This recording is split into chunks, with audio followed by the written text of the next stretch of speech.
Hey guys, welcome back to today's video. Today is Friday, July 2nd, 2021, and today I'm going to be talking about the filibuster and the 2022 midterm, more specifically, Senate elections that will be occurring in just around a year and a half from now.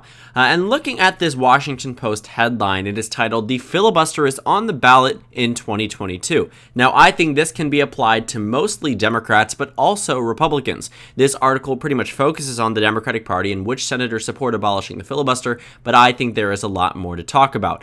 In this filibuster situation, there are certain Senate seats in which Democratic nominees have come out in support of abolishing the filibuster, and how if Democrats were to win these Senate seats, what that would mean for the filibuster in its entirety, whether or not the remainder of the United States Senate, more specifically the Democratic Party, would be willing/open to abolishing it altogether.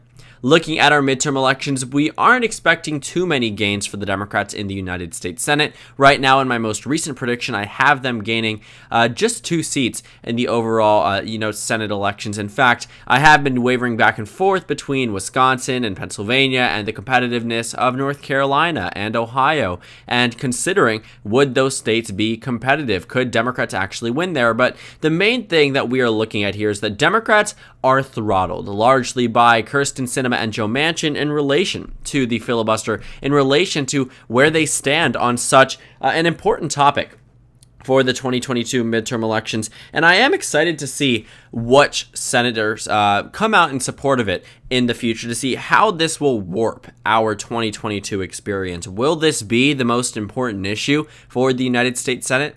Who knows? But it certainly seems to be shaping up to be a very big question being asked to these potential nominees. We're going to go ahead and take a look at the Senate map here and just allocate it to the respective parties that currently control it. And you can see where Democrats and Republicans have pretty much equal opportunities in terms of overall pickups across the United States Senate map. We are currently at a 50-50 Senate, so quite literally every single vote, every single Senate seat matters.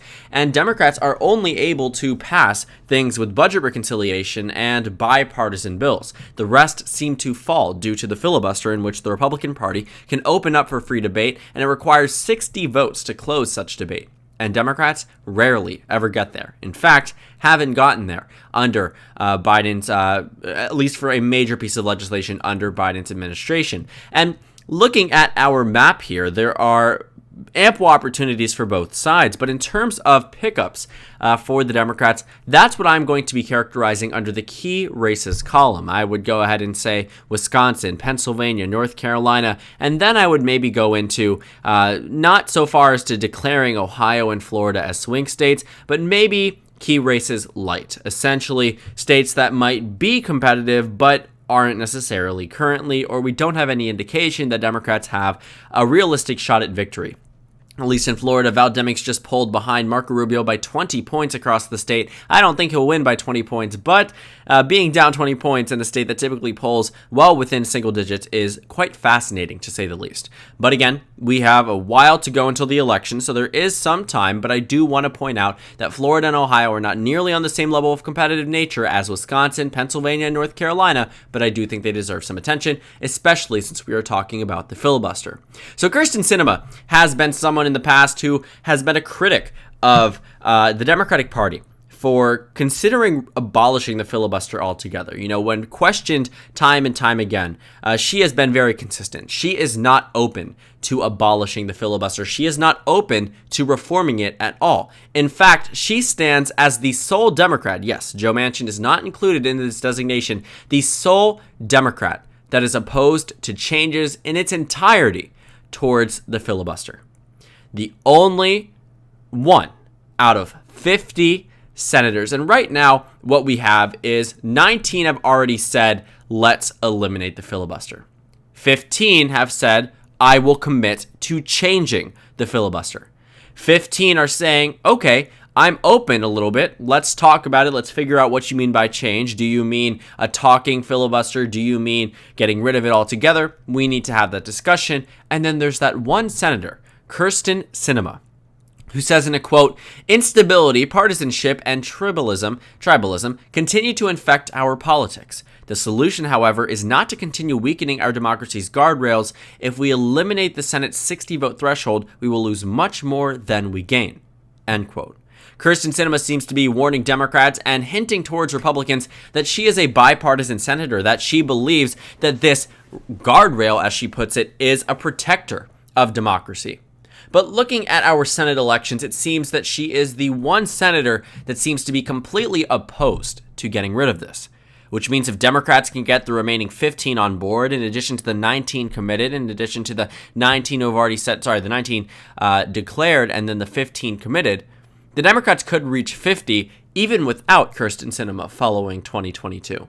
You see, the thing about the filibuster is that while 19 Democrats have called to eliminate it, the majority of the public doesn't necessarily agree with those 19.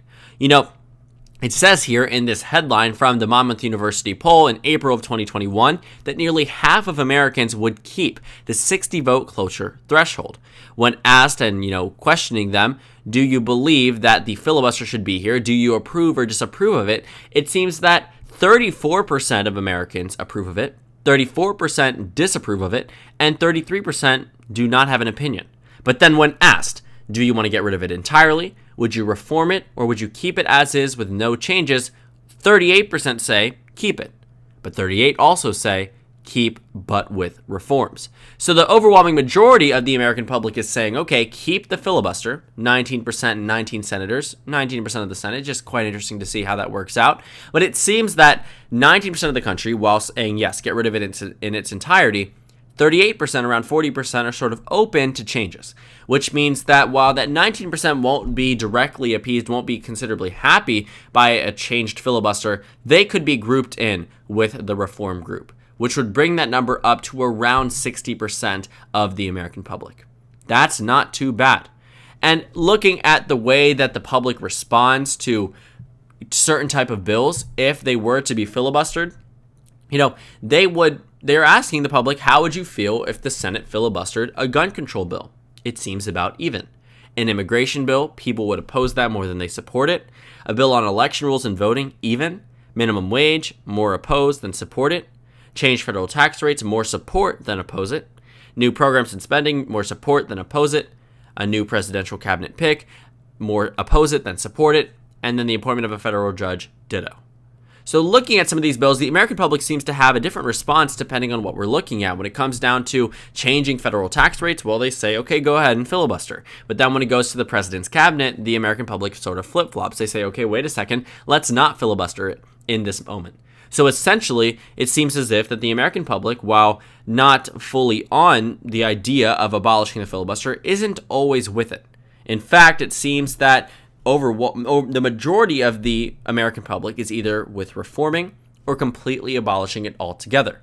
So Kyrsten Sinema, being completely alone with this one opposed vote, seems to be there herself.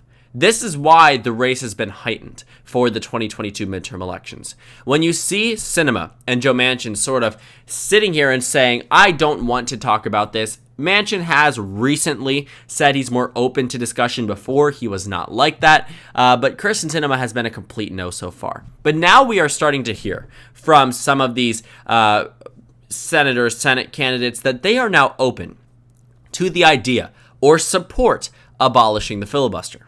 Let's take a look.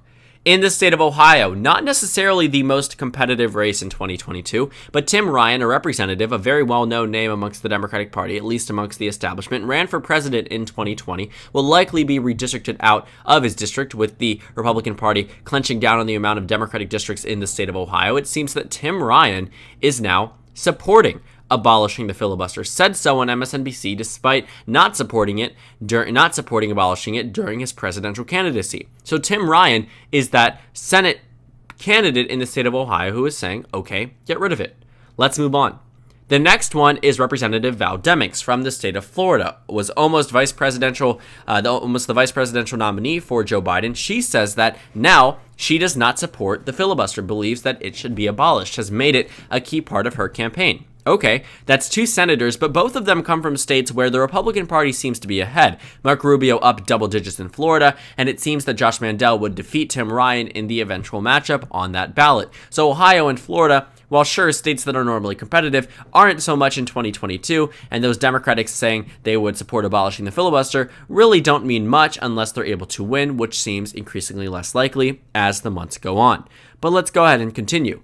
Well, you'd have to head over to the state of Pennsylvania, in which Pennsylvania Lieutenant Governor John Fetterman, the seemingly front runner right now in this Senate race, is now saying he supports abolishing the filibuster, has actually taken some more liberal stances across the state, something that you might not expect from a traditional type of Democratic candidate in Pennsylvania that's trying to win over swing voters, but he seems to be supporting abolishing the filibuster. Pennsylvania is a very real opportunity for Democrats to pick up that race. Continuing down, you have Cheri Beasley, who seems to be right in a position where her and Jeff Jackson could end up being the Democratic nominee. Jeff Jackson goes ahead and says that he's filibuster skeptical when asked about this question. Erica Smith is a North Carolina candidate. She says that she supports abolishing the filibuster, but Cheri Beasley is the more notable candidate. I would say that right now she seems to be on track to ending up winning this Democratic primary, saying that she would take a look at getting rid of the filibuster. So she seems to be open to it. Not a no vote, not a yes vote, but open to it. Certainly not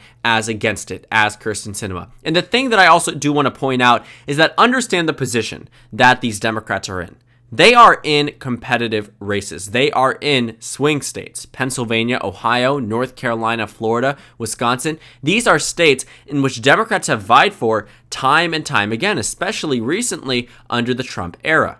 And for some of these senators, Senate candidates, Tim Ryan, Val Demings, to already declare supporting abolishing the filibuster is a telling sign of what they will do if elected. If they are floating the possibility or supporting it now for the case of Cheri Beasley or supporting it for the case of John Fetterman, if they are saying, I'm open to reform or I'm open to abolishing it, this is during their time period where they are trying to pivot towards the center, because all of these candidates, as listed in the article, are very much the front runners in their races, at least currently. So while there is that argument, maybe they're just trying to solidify this base, they also sort of understand that they are shoo-ins for this Democratic nomination in the Senate races. And if they already are supporting abolishing the filibuster when they are trying to win over swing voters, once they're in office, these maybes or I'm considering it will turn to immediate yeses.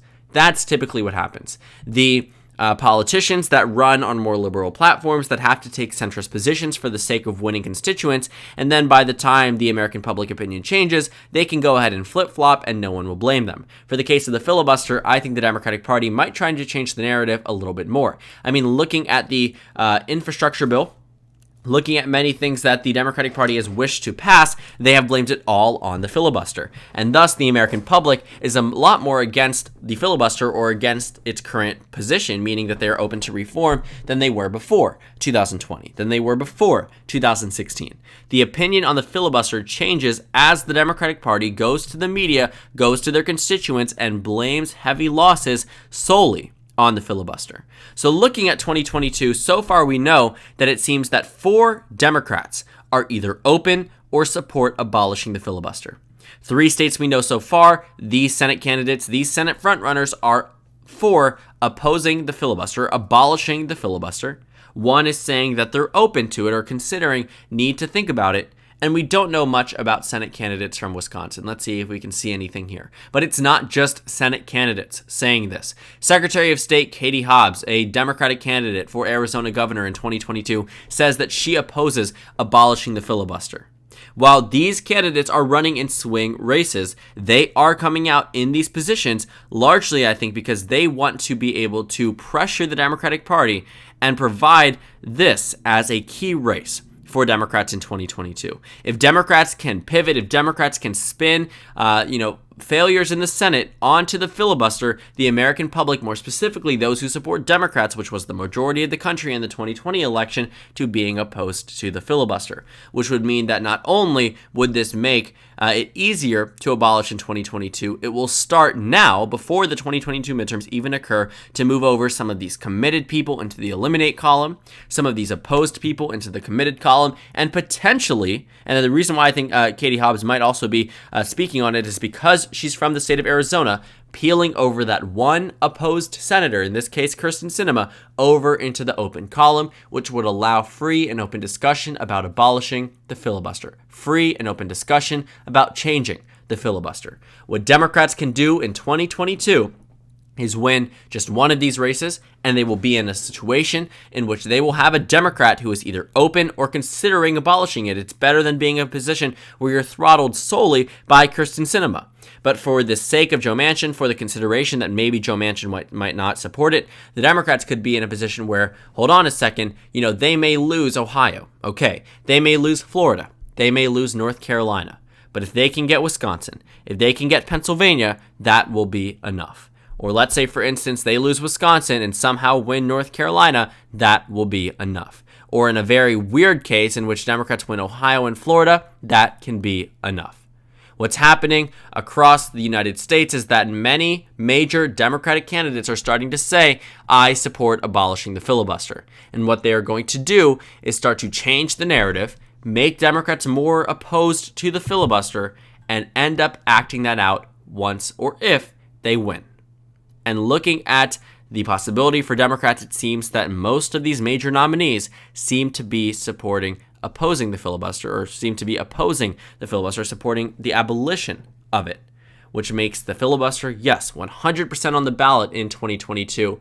And Kyrsten Sinema and Joe Manchin's ability to threaten Senate Democrats and sort of control what comes out of the U.S. Senate as much as they want now will be throttled by these newly elected Democrats. Democrats can be in positions where they no longer have to listen to Sinema or Manchin in 2022.